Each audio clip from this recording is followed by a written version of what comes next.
A Denver firefighter got hurt on the job. If you need proof of what happened to Wilson Costa, look no further than these airwaves. Now, the injured firefighter was taken to the hospital. We do not have an update yet. The Denver firefighter severely injured his shoulder. Went to have surgery to repair the injury. We are very blessed with such awesome friends and family who are taking care of us. To feed the family after the surgery, Wilson and Whitney's friend set up a meal train. My friend who set up the meal train was like, if you don't cook like me, feel free to give like a DoorDash gift card or a gift card to a restaurant or whatever. Before they knew it, they had $1,500 in gift cards to DoorDash. And I added all the gift cards to my DoorDash account, as I have in the past. Whitney's plan was to start using it when they got home from the hospital. I got him all set up, got his ice going, got his meds in him, and then I went to order dinner and I couldn't log into my app. She reset her password, it still wouldn't work. So I call customer support and they're like, well, your account has been deactivated. Flagged for fraud, they told her. Like, after reviewing this, we've suspended your account for violation of the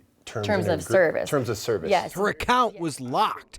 Customer service telling them the $1,500 in gift cards was forfeited. Whitney and Wilson kept calling for 5 days straight and got nowhere. The meal train is supposed to be buying meals during this whole week, right? Did it buy anything? Did you end up with any meals? I never got to use it one time. I felt very defeated and super deflated. I was angry. This is where their community kicked in again. They're like, take it to the news, you know? I'm like, I'm not doing that. But then all of our friends took it to the news. Steve on Your Side reached out to DoorDash, and in less than 2 hours, the company responded. They let us know, like, hey, just so you know, your account has been reactivated, and we're giving you all the money back, and we're giving you a credit for your trouble. Whitney and Wilson say it's nice, but their hope is the story changes the way DoorDash handles these situations in the future. It's more the principle of, like, you literally were going to keep almost $2,000 of somebody's money and just act like that's okay. But what about the people that don't have that army? Our voice is being heard because people loved on us so well and fought for us. In a statement, DoorDash told me their fraud control triggered all of this. I asked them if there's some sort of secret code that customers who get caught up in all of this need to use with customer service to get them to listen to them. Haven't heard back on that yet. DoorDash did apologize, and they donated $500 to that meal train. Whitney and Wilson tell me they plan to use that money to buy meals for others in more need than them.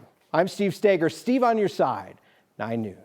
Oh, that's so nice to hear them say that. I mean, seriously. What a mess, yeah. Because to me, that sounds like the perfect gift to give someone, because you're like, you never know what food they already have, and you don't want to overwhelm them, but you don't also just want to show up sometimes when they're tired, and then to think, wow, nobody's going to even be able to use my money. Yeah, and you know, the breakdown here seems to be, of course there are fraud controls, right? Because there are fraudulent activities. We cover a lot of that on the news as well. But in this case, it surprises me that there wasn't a phone call to this couple in the beginning to say, hey, we noticed some weird activity on your account. We want to check in and make sure that it's right. Instead, they were the ones who had to do the work, and convincing was the big problem here. Just like you said it. I mean, look no further than the news that we brought to people that he is an injured firefighter. Steve Stager, appreciate it. Thank you.